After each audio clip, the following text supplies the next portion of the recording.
नमस्कार दोस्तों।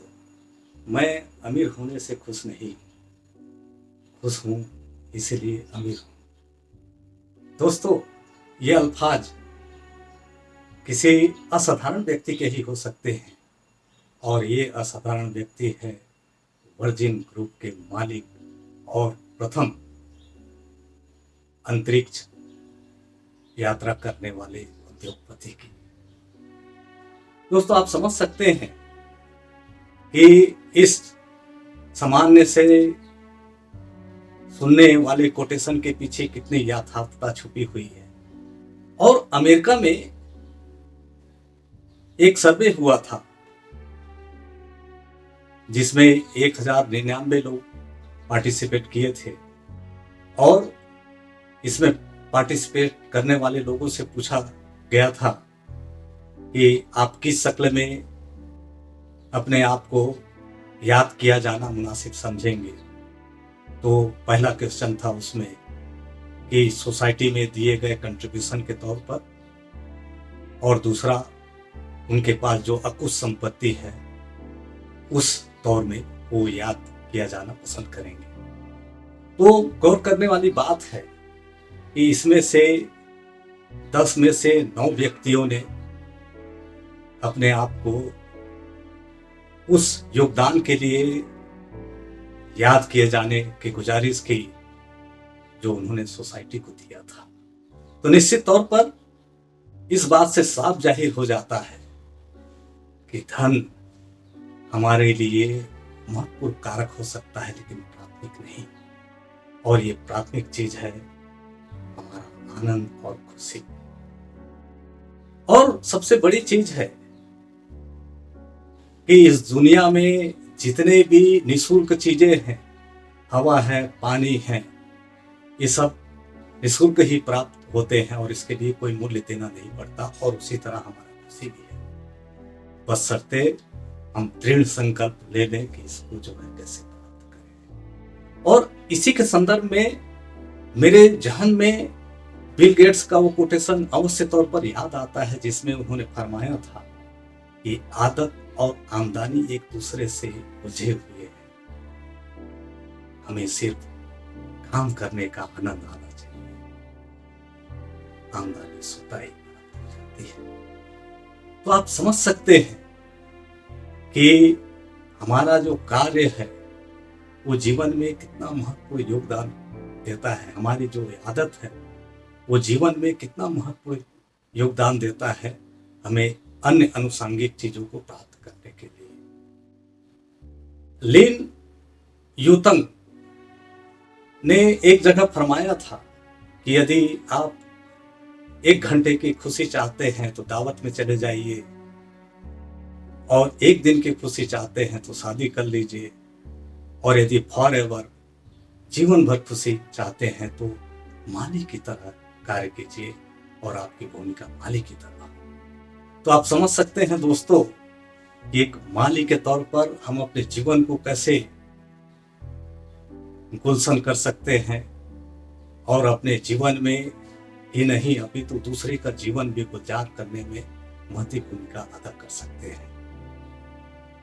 सदगुरु ने आनंदमय जीवन के लिए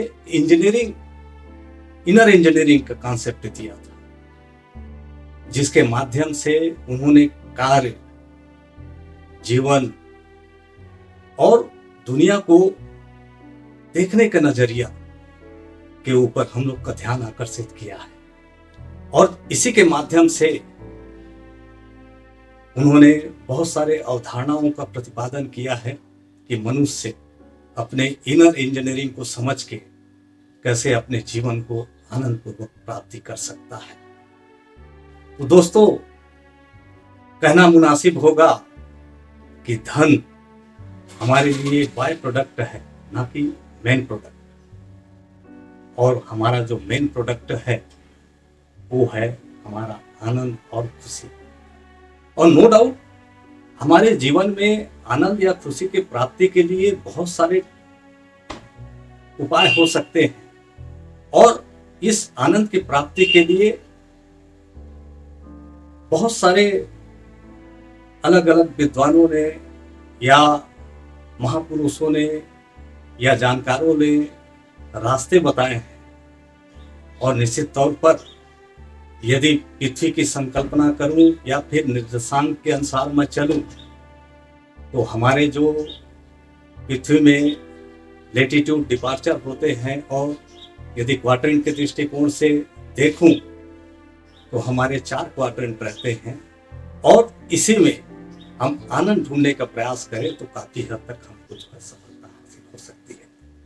पहली चीज तो यह है कि जिंदगी में हम देखते हैं कि डिग्री के संदर्भ में चर्चा करें तो 0 से शुरुआत होकर वह पुनः 360 डिग्री में समाप्त हो जाता है, जो इस बात का द्योतक है कि जहां प्रारंभ है वही अंत होगा। और इसको पूरे 4 क्वाड्रेंट में अपन डिवाइड कर सकते हैं, जो 0 से चालू होकर 90 डिग्री, उसके पश्चात 180 डिग्री, फिर 270 और पुनः 360 या 0 डिग्री। कुल मिलाकर ये अपने आप को, पूरे ब्रह्मांड को हम जहां से शुरुआत करते हैं और वही जो है अंत करना होता है, क्योंकि पृथ्वी गोल है। यदि क्वाड्रेंट के संदर्भ में चर्चा करूं तो हमारा जो स्किल और पैशन ये बहुत महत्वपूर्ण है। और यदि हम अपने स्किल और पैशन के अनुरूप ऊर्जा और समय को दें तो निश्चित तौर पर हमारे जो चाहे गए रिजल्ट है उसकी भी प्राप्ति होगी। और मैं गौर करना मुनासिब समझता हूं कि हमारा जो फर्स्ट क्वाड्रेंट है उसमें हमारे जो स्किल और जो पैशन है दोनों धनात्मक रहते हैं, और इसको ही हमको जीवन भर इसी क्वाड्रेंट पे रहने का प्रयास करना चाहिए। लेकिन उम्र बढ़ने के साथ हमारा पैशन जो है उत्तरोत्तर तौर पर कम होते जाता है, और यदि स्किल हम समय के अनुरूप नया नहीं सीखेंगे तो वो भी बहुत धारदार तरीके से काम नहीं करेगा। तो बेटर है कि हम अपने जो स्किल है उसको नए तरीके से समय के अनुरूप परिभाषित करें और सीखें, साथ ही साथ पैशन को जो है बरकरार रखें। तो फर्स्ट क्वाड्रेंट के संदर्भ में जैसे चर्चा कर रहा था कि सबसे बेस्ट क्वाड्रेंट है हर दृष्टिकोण से, और इसी में हमको जो है अपना ऊर्जा और समय देना होगा। और थर्ड क्वाड्रेंट में दोनों जो है माइनस में रहते हैं, ऋणात्मक तौर पर रहते हैं, इसलिए हमको इसमें बहुत ही कम समय देना चाहिए, न्यूनतम देना चाहिए।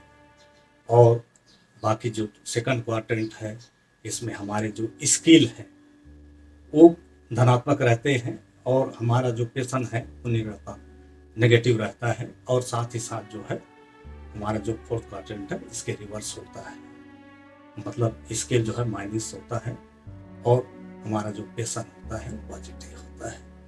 तो आप समझ सकते हैं कि जैसे ही हम अपने स्किल और पैशन के अनुसार अपना ऊर्जा और समय देते हैं तो हमको आनंद की प्राप्ति होती है, और ये आनंद अपने तक सीमित नहीं रखना है, अपितु सोसाइटी को भी देना है। अमेरिका में एक बिलियनियर क्लब है, और ये बिलियनियर क्लब कोई आम जन के नहीं होते, अपितु जो बिलियनियर है ये उन्हीं का मेंबर समूह है, जो अपने मेंबर्स के लिए साथ ही साथ जो है सोसाइटी के लिए काम करता है।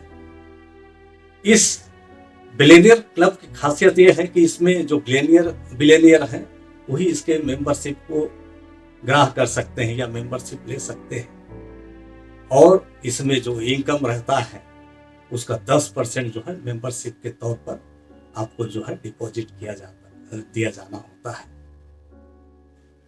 और ये अपने मेंबर के अलावा इसमें जो धन है उसका उपयोग समाज के कल्याणकारी कार्यों के लिए लगाया जाता है। मतलब साफ जाहिर है कि आपका धन एक निश्चित समय के बाद आपको जो है खुशी, आनंद या हैप्पीनेस नहीं देता, अपितु दूसरे को खुशी प्रदान करने के एवज में आप अपनी खुशी को ग्रहण कर सकते हैं।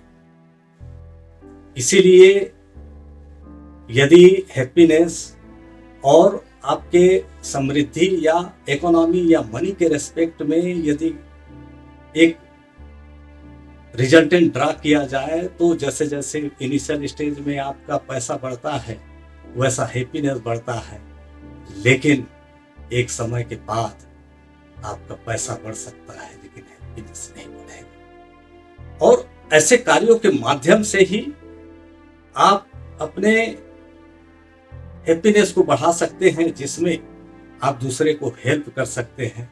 तभी आपका जो खुशी है वो उत्तरोत्तर तौर पर बरकरार रहेगा। तो दोस्तों, जीवन में जिस दिन जन्म लेते हैं उस लम्हे के साथ ही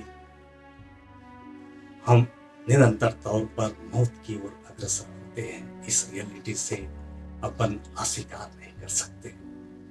तो बेटर रहेगा कि जो भी समय हमको मिला है उस समय का सदुपयोग हम अपने जीवन को तो सार्थकता देने के लिए करें ही, साथ ही साथ हम अपने माध्यम से दूसरे को कैसा आनंद खुशी दे सकते हैं, इस दिशा में प्रयास भी करना चाहिए। और इसीलिए आमतौर पर यह देखा जाता है कि जो एक्टिव इनकम वाले शख्सियत रहते हैं वो सोसाइटी को उतना ध्यान नहीं दे पाते, उतना कंट्रीब्यूट नहीं कर पाते, क्योंकि अपने रोजी रोटी में वो खिड़े रहते हैं। तो जो पैसिव इनकम वाले लोग रहते हैं इस दिशा में सार्थक कदम उठा सकते हैं। और हमको भी अपने जीवन में पैसिव इनकम के लिए प्रयास करना चाहिए, ताकि इसके माध्यम से